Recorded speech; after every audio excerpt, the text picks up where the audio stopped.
जय श्री राम। तब चले बाण कराल फुंकरत जनु बहु ब्याल कोप्यौ समर श्री राम चले बिशिक निशित निकाम। अब खरदूषण और उनकी सेनाओं राक्षसों की जो बहुत भयंकर शक्तियाँ अस्त्र शस्त्र भगवान राम पर जब वो छोड़ने लगे, तब भगवान राम ऐसे भयानक बाण चले मानो फुफकारते हुए बहुत से सर्प जा रहे हैं। श्री रामचंद्र जी संग्राम में क्रुद्ध हुए और अत्यंत तीक्ष्ण बाण चले। अवलोकी खर तर तीर मुर चले निश्चर वीर भय क्रुद्ध तीन उभाई जो भाग न रन ते जाए। अत्यंत तीक्ष्ण बाणों को देखकर भगवान राम के अत्यंत तीक्ष्ण बाणों को देखकर राक्षस वीर पीठ दिखाकर भाग चले। तब खर दूषण और तीसरा तीनों भाई क्रुद्ध होकर बोले, जो रण से भाग कर जाएगा। तब जब भाग कर जाने लगे तो खर दूषण और तीसरा तीन भाई थे, तीन राक्षस जो थे। इन लोगों ने अपनी सेनाओं को क्रोध होकर के बोलने लगे कि अगर जो रण से भागेगा तो उसका क्या हाल होगा। तही बधब हम निज पानी फिरे मरन मन महुठान आयुध अनेक प्रकार सन्मुख ते करहीं प्रहार। वे बोल रहे हैं कि हम, यानी खरदूषण कह रहे हैं कि अपनी सेनाओं से कि जो पीठ दिखाकर भागेगा उसका हम अपने हाथों वध करेंगे। तब मन में मरना ठान कर भागते हुए राक्षस लौट पड़े और सामने होकर वे अनेकों प्रकार के हथियारों से श्री राम जी पर प्रहार करने लगे। जब उसने ऐसा कहा खरदूषण ने, तो उन्होंने सोचा मरना तो वही है, भगवान इन्हीं के हाथ से मरे, ये भी मारेगा वो भी मारेंगे, इससे अच्छा लड़कर मरो। रिपु परम कोपे जानी प्रभु धनुष सर संधानी छाड़े विपुल नाराज लगे कटन विकट पिशाच। शत्रु को अत्यंत कुपित जानकर प्रभु ने धनुष पर बाण चढ़ाकर बहुत से बाण छोड़े, जिनसे भयानक राक्षस कटने लगे और गिरने लगे। उर्सी से भुज कर चरण जहाँ तहाँ लगे महिवरन चिक्करत लागत बाण धर परत कुधर समान। उनकी छाती, सिर, भुजा, हाथ और पैर जहाँ तहाँ पृथ्वी पर गिरने लगे। राक्षसों के शरीर के अंग कट कट कर गिरने लगे। बाण लगते ही वे हाथी की तरह चिघाड़ते हैं, उनके पहाड़ के समान धड़ कट कट कर गिर रहे हैं। भट कटत तन सतखंड पुनि उठत करि पाखंड नभ उड़त बहुभुज मुंड बिनु मौली धावत रुंड। योद्धाओं के शरीर कट कट कर सैकड़ों टुकड़े हो जाते हैं, वे फिर माया करके उठ खड़े होते हैं। मायावी थे राक्षस, वो मायावी थे, वो फिर से जिंदा हो जाते थे। आकाश में बहुत सी भुजाएं और सिर उड़ रहे हैं तथा बिना सिर के धड़ दौड़ रहे हैं। सिर नहीं लेकिन दौड़ रहे हैं, अस्त्र शस्त्र लेकर हाथ में, सिर है ही नहीं, भगवान ने काट दिया, फिर भी वो दौड़ रहे हैं। खग कंक काक श्रृगाल कट कटही कठिन कराल।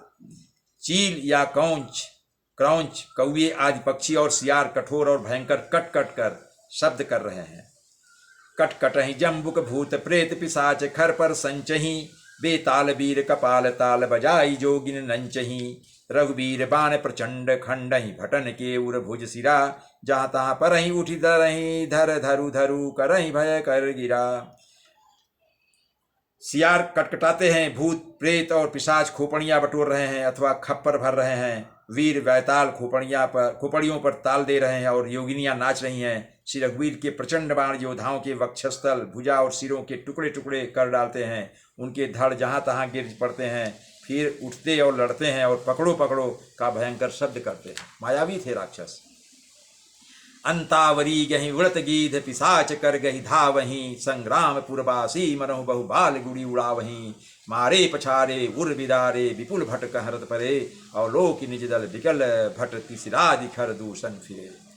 अतड़ियों के राक्षसों के साइड के अतड़ियों सेनाओं के राक्षसों की अतड़ियों के एक छोर को पकड़कर गीध उड़ते हैं और उन्हीं का दूसरा छोर हाथ से पकड़कर पिशाच दौड़ते हैं। ऐसा मालूम होता है मानो संग्राम रूपी नगर के निवासी बहुत से बालक पतंग उड़ा रहे हों।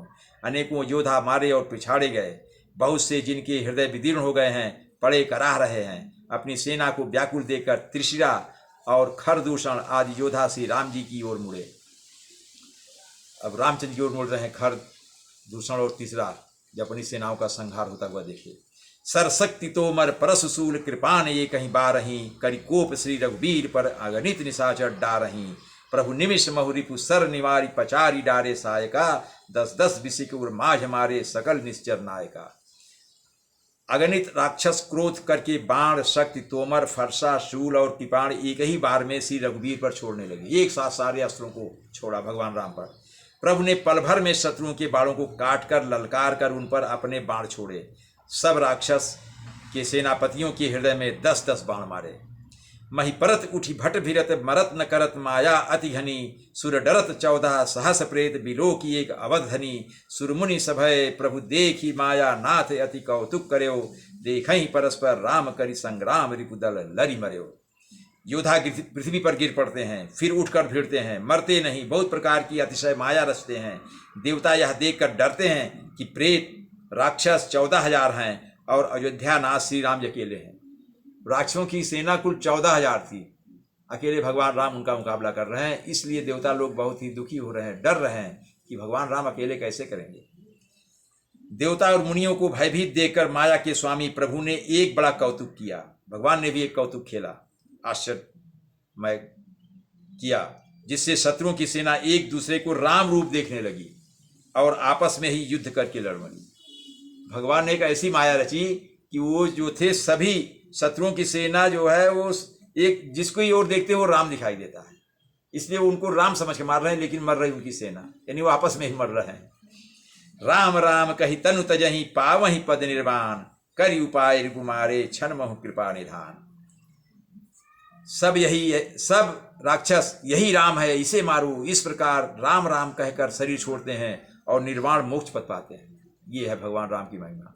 चूंकि वो कहते हैं यही राम, इसको मारो, और जब वो मर जाता है तो राम राम पुकार हो रही, तो राम की महिमा देखिए। भगवान राम का नाम लेने से भगवान उनको मोक्ष दे देते हैं। कृपा निधान श्री राम जी ने यह उपाय करके क्षण भर में शत्रुओं को मार डाला।